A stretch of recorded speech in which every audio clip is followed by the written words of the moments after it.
You're listening to the Mythcreants Podcast with your hosts, Oren Ashkenazi and Chris Winkle.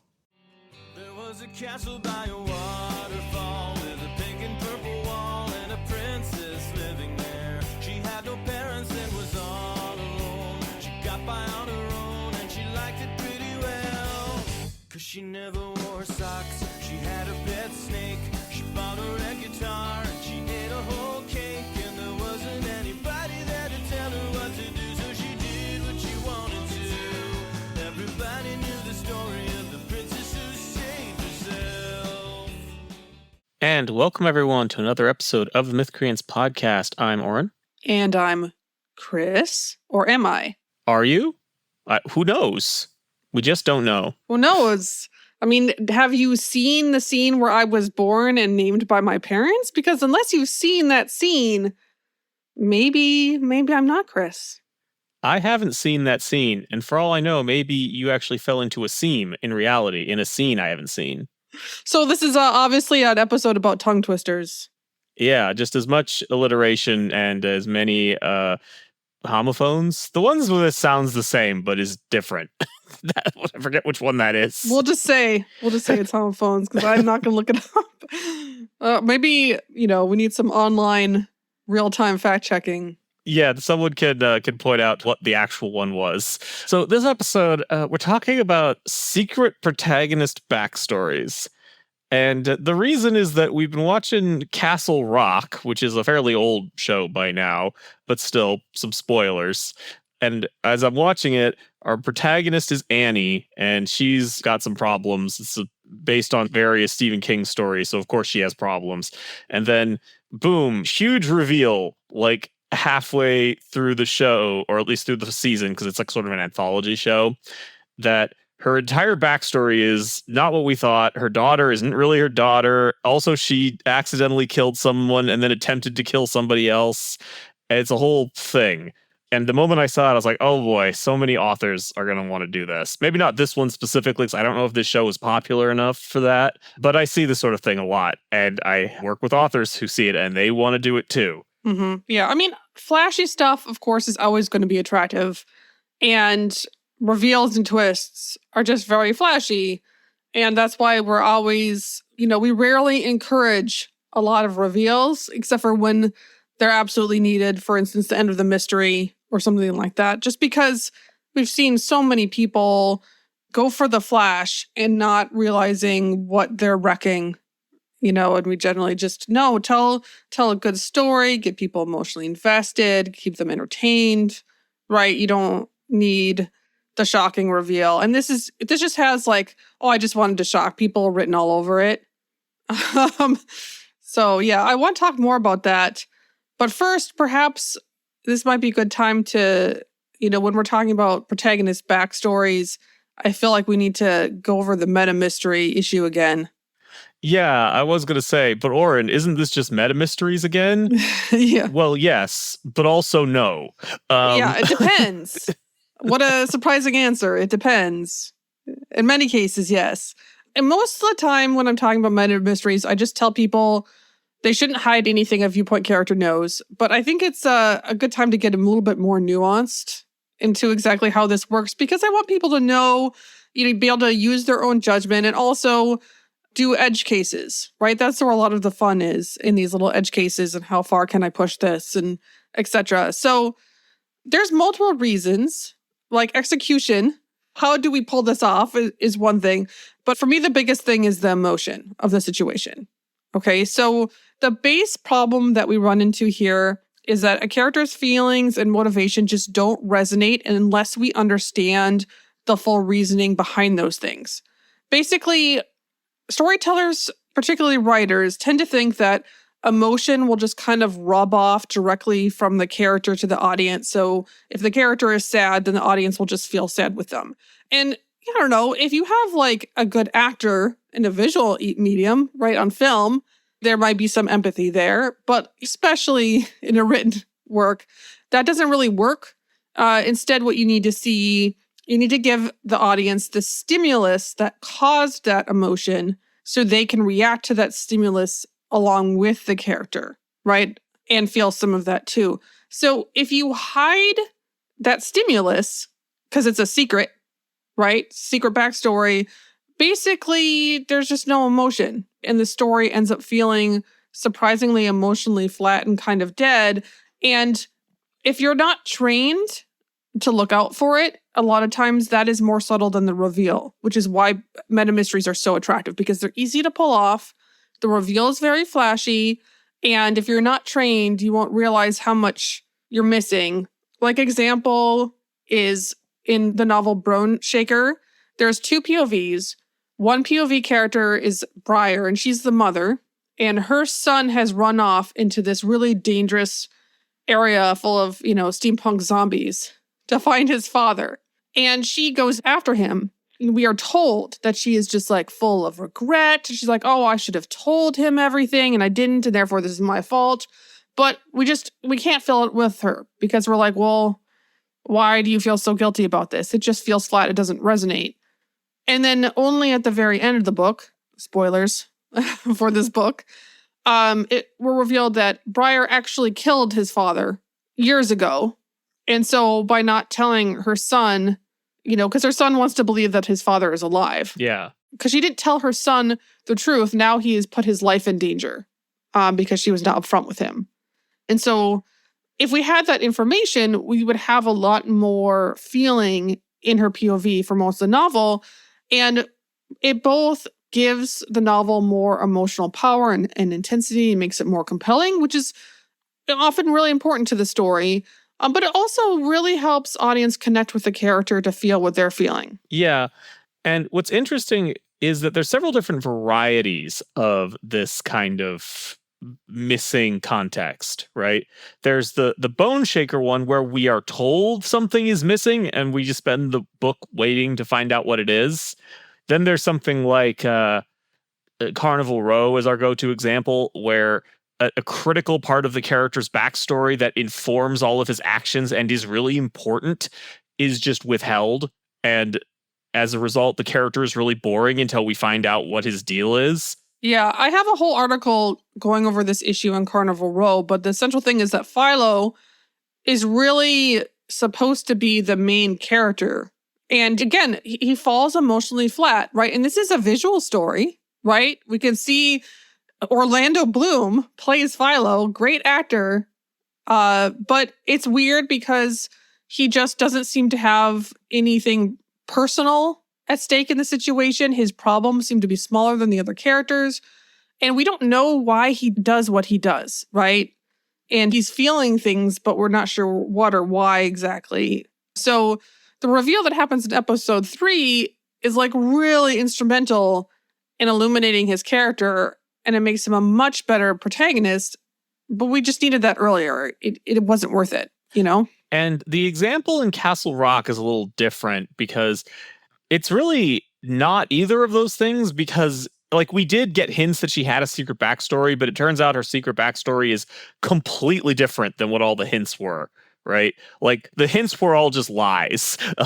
Yeah, I think in some ways. So one of the nuances of this meta mystery thing is judging, okay, how important is this information to the way the character feels and the story at hand? And the less it's actually relevant to what's happening in the story, you can't just dump the protagonist's entire life, right? You can't tell the audience absolutely everything. It becomes a meta mystery when it matters, when you hide it, which unfortunately is also what makes it a good reveal. But in the case of Castle Rock, we have Annie. There are some things she has a daughter. If something happens to her daughter, she gets really worried. Right? We can understand and empathize with her wanting to protect her daughter without knowing what her backstory is. For instance, those things are fine. Right. And the hinting at her secret backstory is that Joy, the daughter's father, is somehow sinister. And then it turns out that the backstory is completely different, really had nothing to do with that. And it's weird because before that reveal, I wasn't really thinking, oh, well, I need a backstory reveal to help me understand Annie. I felt like I understood her pretty well. And so that was a little strange, where it was oh, actually, everything's different than you thought it was. Okay, sure, I guess. Yeah.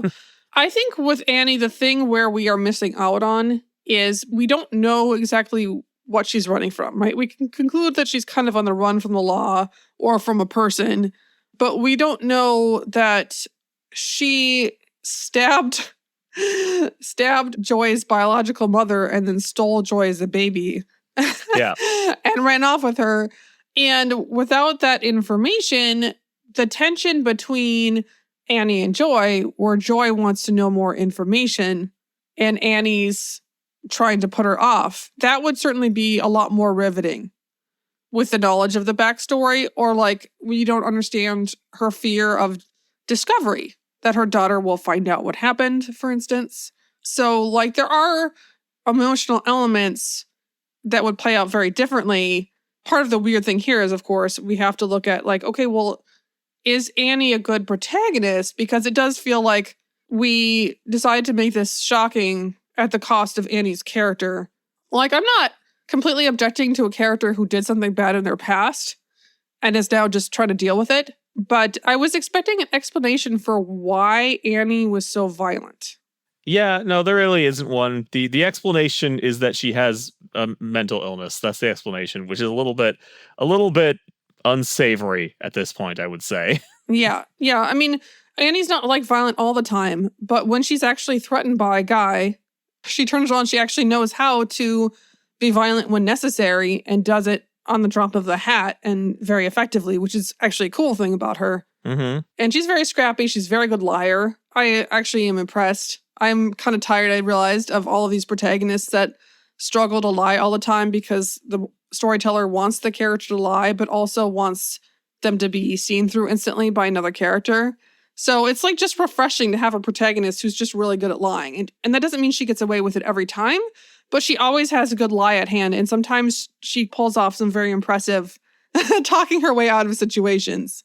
But in this case, expecting some backstory to explain how she ended up sort of being used to violence and just this, oh, she's just always been that way. She just sometimes gets violent when something happens. Was just... Yeah, also she apparently spontaneously picked up nurse skills somewhere. That's Yeah, that was the other thing, is that she's a registered nurse. And it's like, okay, even if we say she's not really a nurse, she still knows enough to fake it well, right? Because nobody's caught on that she doesn't know what to do.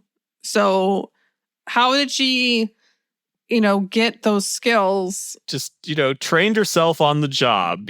Right. Again, it just has all the hallmarks as we did this to be shocking. You thought Annie was on the run from some terrible man who terrorized her, but actually she's the killer. And, that just, doesn't really fit all the pieces very well, unfortunately. And like, if this was a written story, there's like a whole extra layer to it, right? Because at least in television, there isn't an expectation that you're always going to know what the character is thinking and all those things. Whereas in most narrative premises, you are expecting to know that stuff. And it will also be way more obvious that you don't know them. Like, it will be harder to move to like drop some hints and then move past it because you're in the character's head the whole time. You can't just cut the scene. Don't think about it. Yeah. Don't think about your backstory. Yeah. Character tells himself repeatedly. Oh my gosh. Oh gosh. Okay. I can't believe people would say that sometimes. People will be like, no, you can't say that's a meta mystery. They said not to think about it. Have you ever tried not thinking about something? Yeah. I mean, even if that were possible, it just doesn't change first of all, it's very heavy-handed. It doesn't feel natural. It definitely feels like the author doing that on purpose. But also, it doesn't change the basic dynamics of, well, the information is missing, so the audience doesn't have that stimulus to emotionally respond to. Therefore, the book just falls emotionally flat, right? We still have that same problem. It doesn't change anything. Yeah.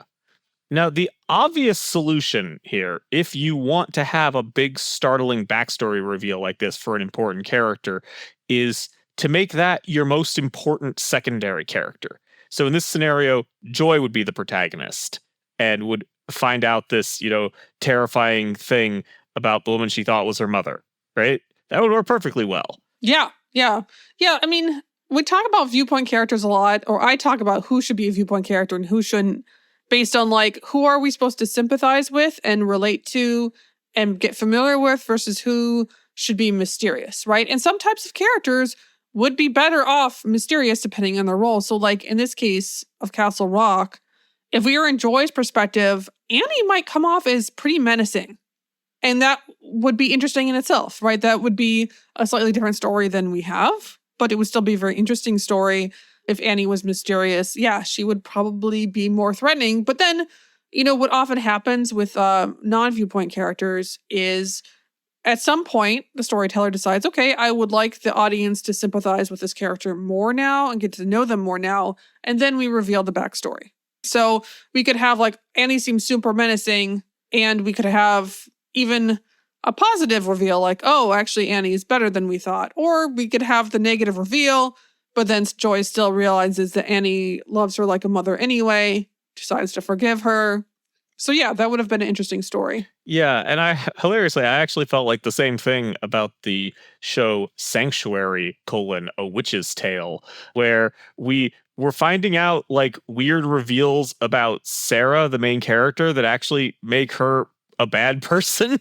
And I thought those would have been more interesting if the show was focused on her daughter Harper, who is kind of a cipher for most of the show. But it turns out the reason she's a cipher for most of the show is that she also has big reveals to make. So we would have had to pick one. Yeah, like I have the magical ability to take care of the situation anytime. Like that. Yeah, that's a problem, no matter if it's secret or not. But the thing I really liked about that show is that it was really good at setting up all of these, I shouldn't say great conflicts, because they're essentially, the antagonists are bigots in the story. But at the same time, you can see this stuff happening, right? One thing leads to another and how the situation escalates. Nobody thinks of themselves as pure evil, right? They're just reacting emotionally and they have their problems, and how the situation kind of naturally builds up and gets worse with all of these different actors who do something that escalate and flames the situation. And that's really neat to watch. But it's like, as you go on, you increasingly realize that the protagonists are not allowed to actually do anything because, again, this has happened before. I think we talked about this in our agency episode. I've seen this many times where the storyteller wants a situation to go worse and doesn't know how to give the protagonist agency while still having things get worse. And so the characters just don't make a difference ever. And finally, at the end, they actually like just use their magic to fix it. It's like, okay, well, well, that's nice. That's nice. And we didn't know that character had all this powerful magic, but apparently she does. And I guess if she was the main character and we understood her, we would know that she has these powers. Yeah. Back over to the Castle Rock example. If you're going to make Joy your protagonist instead of Anne, that is totally viable, but you do have to like refigure who is the main actor in the story. Because in the show, as it exists, Anne has a lot of storylines where she goes off and does something that not only is Joy not there for, but that Joy never really interacts with at all. And so that would be weird. Like if Joy was your protagonist, it would be very strange to have huge chunks of the story just take place in ways that Joy's not involved in. And then you either never find out about them or like you have to be info dumped later. That's not ideal. But like it wouldn't take that big a change, right? Like Joy would have to be looking into how did this guy get murdered and then find out, oh, my mom murdered him. What? And stuff. Well, that could be really cool, right? But you would have to make some changes. I have a blog post that came out recently on Warrior Princess Assassin, which is a throuple romance, MMF. And so it has 3 protagonists that all get a viewpoint and cycles between them. And it's kind of interesting because each protagonist is kind of handled a little differently when it comes to what we know and what we don't know. So the character that is supposed to be the audience insert, we just know what her deal is like immediately, right? She's the first viewpoint we're in, and she has like a secret that, okay, she's in a political marriage, and the benefit the other party is supposed to get is access to her father's magic, but she learns her father is dying. And now she's going to have to keep this from her fiance, and that's going to be a problem, right? And then we know that, and so we know how she feels, and that adds tension to the romance. Whereas we have another character, Asher, who gets less of a viewpoint in the beginning so that he can seem kind of like a danger boy and seem menacing when he's first introduced. And that's kind of an interesting effect, especially since he's the like best friend love interest character. And usually that's a very like, that's usually a safe boy. So we put emphasis on like, oh, he's changed and somehow he acts different. And the protagonist doesn't know why or how. And then when there's actually a chance to move to his viewpoint, you'll get all of his like traumatic backstory, right? And becomes a very sympathetic character instead, even though he can still be inclined towards violence. So we able to kind of, sometimes with a certain amount of viewpoint shifting, you can cast a character as mysterious sometimes, right? Granted, like once you start to reveal a character's backstory and get to know them, it's hard to go back again, right? You can do a little bit of stuff.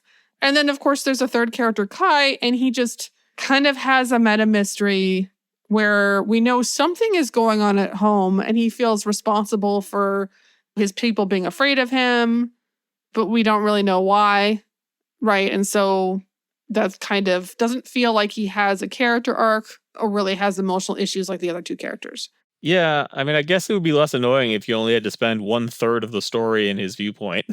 Yeah. Don't have to deal with it as much. And again, it's not always relevant because it becomes more relevant when they head to his country and then we reveal it. And so if it's not very relevant in the story, but usually the character can not just not think about it. I think the problem that's happening here is that the author wants, just like with the other character who, oops, my father is dying.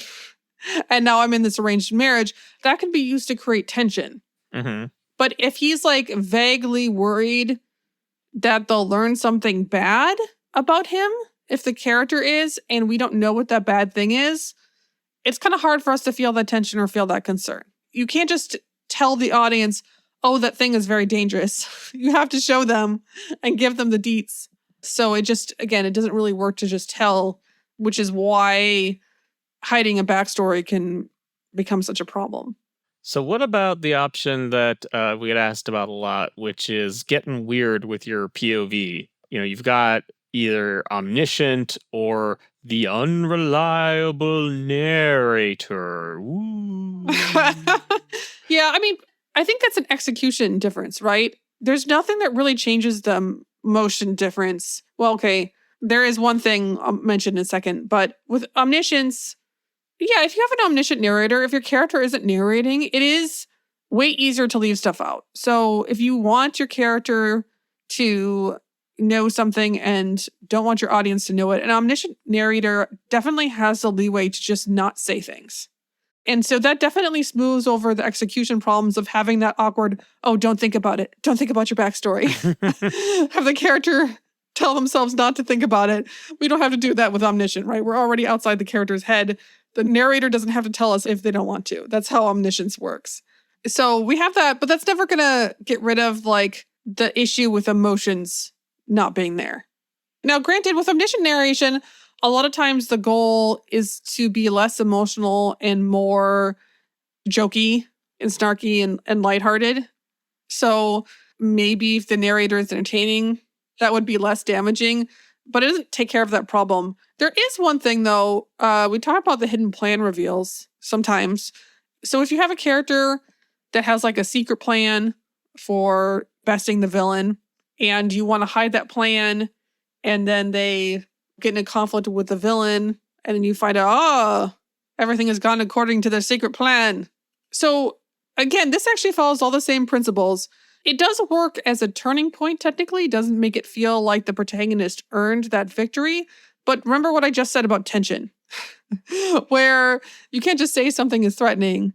And what can happen there is now you kind of have to like lie to the audience about how threatening, because like this is a protagonist who walks into a dangerous situation already knowing that they've got a plan for success. That's not a situation that creates lots of tension. Yeah. Yeah, your hidden plan has to be very carefully calculated so that it's something that is credible and can explain how they win, but also once they find out about it, the reader's like, oh yeah, there was still a chance you could have failed that, so that it justifies why your character is worried and why the scenario seems dangerous, right? Yeah. So you can do things like that, but generally the briefer the time period is when the character has some kind of plan you don't know about is better. Because during that time, you're trying to kind of play it both ways, often make the audience think that they don't have a plan, but also have them act believably.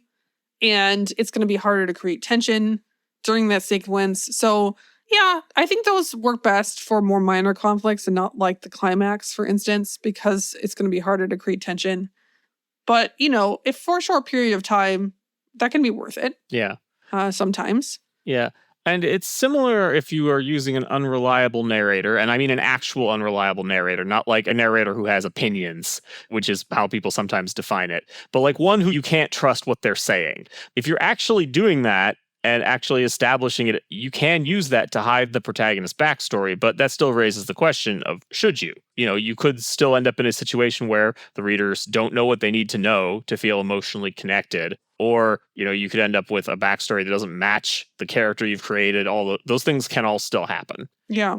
Although sometimes unreliable narrators, like I think this was it House on Haunted Hill, that old one. In this case, the character is an unreliable. Is that an omniscient? I think it gets into her head anyway. It's sort of zooms in and out. Right. So when it zooms into her head and she's unreliable, she still believes what she falsely perceives. Mm-hmm. Right. So like she thinks, for instance, that characters are scheming against her. We might have doubts, but like we still see her experience that, and we see kind of what evidence she uses to conclude that they're scheming against her. And in that case, the goal is, okay, maybe that isn't convincing to us, right? Maybe we don't think they're really scheming against her. So maybe we don't feel that tension, but we do feel tension of seeing that she is not perceiving the situation correctly. Yeah. Right. And so it's just a different effect. And in that case, you still get an authentic experience of what the character is perceiving and thinking, because the character believes their own lies in that case. Yeah, and in both scenarios, it's something where I wouldn't recommend that you make as heavy impact a choice as going omniscient or going with an unreliable narrator just to have a smoother secret backstory reveal. Like, I think you would want to be getting more out of those choices. But if you are already doing that kind of story, right? If you are writing in omniscient and you are writing your story closer to what we would see in a television show, you have more options. And similarly, if your story benefits from an unreliable narrator and you're actually using it for something, then hiding things about your protagonist is a more open option, but still not necessarily the right one. You still have to think about if you're hiding something the story needs or not. Mm-hmm. Of course, the ultimate way to hide protagonist backstory is amnesia. Yeah. It's something we haven't even brought up yet. But like, again, this is why amnesia is so popular in stories, is because it totally gets around this problem. Yeah. Right? You're just trying to get the audience on the same page as your character. If your character can't remember their own backstory, it's not causing any feels in them right now. And so, no, the audience doesn't need to know it. The audience should be on the same page as them and find out about their, memories when the character does, which, again, is why it's so popular. It doesn't mean that it's never weird. In Project Hail Mary, Ryland Grace, the main character, uncovers a lot of memories that make sense. And then later he covers a memory that doesn't make as much sense. Yeah. And I mean, admittedly, I have grown a little tired of amnesia just as I have learned more about how amnesia actually works. But we don't want anybody to know that. Yeah, no, don't tell them. It's so useful for us storytellers. We don't want people to know that it's not realistic. It's easier for me to accept like a magical brain fog than a character bonked their head and now doesn't remember anything about their life, but still has like all the skills they learned during their life. Okay, but what you can do, I'm pretty sure this is realistic. If your character still knows who they are, but they don't remember the last 5 years, for instance, that you can totally do. They'll also have lost any random facts or knowledge they've gained in those 5 years. Yeah.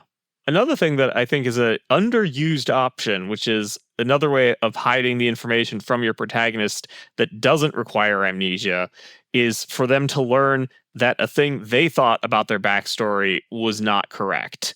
And in this case, I mean, Joy finds out that she was actually kidnapped as a baby by her half-sister and not from her actual mother. And so she's a baby, right? We don't expect babies to remember that part.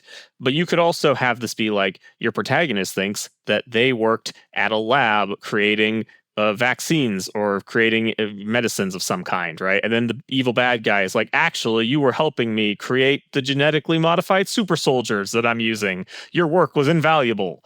And like, they didn't know that. That is a big backstory reveal. And if what you're going for is a shocking twist, that can do it and not have all the temptations of like hiding the emotional context that people need, right? Yeah, that could definitely work.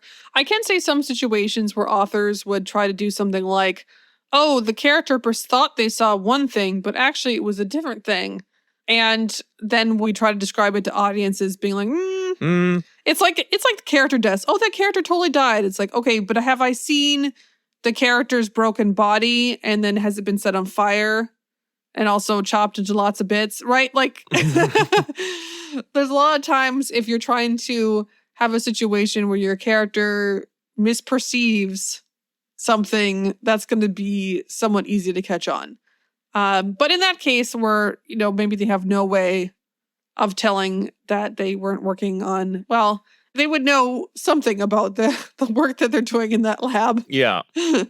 But still, you could have, okay, no, this was just beyond their knowledge or something like that. Yeah. Well, with that, I think we can, since that was the last thing I wanted to cover, we can reveal that secretly this podcast has been going for over half an hour, and therefore part of our backstory is that we have to end it right now.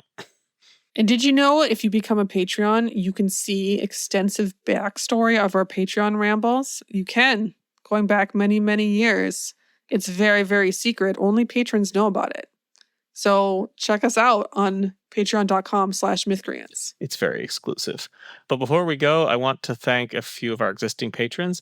First, there's Amon Jaber. He's an urban fantasy writer and a connoisseur of Marvel. Then there's Kathy Ferguson, who's a professor of political theory in Star Trek. We will talk to you next week. There was a dragon with a pointy tail. He was bigger than a whale, and his breath was terrible. He scared the princess when he came around, tried to burn the castle down, but she caught him by his tail. Then she tied him to a tree so the dragon couldn't fly. She told him he was mean, and it made the dragon cry. When he finally apologized, she offered him some tea. He accepted it graciously. Now he visits every weekend with the princess who saved herself. This has been the Mythcreant Podcast. Opening closing theme, The Princess Who Saved Herself by Jonathan Colton.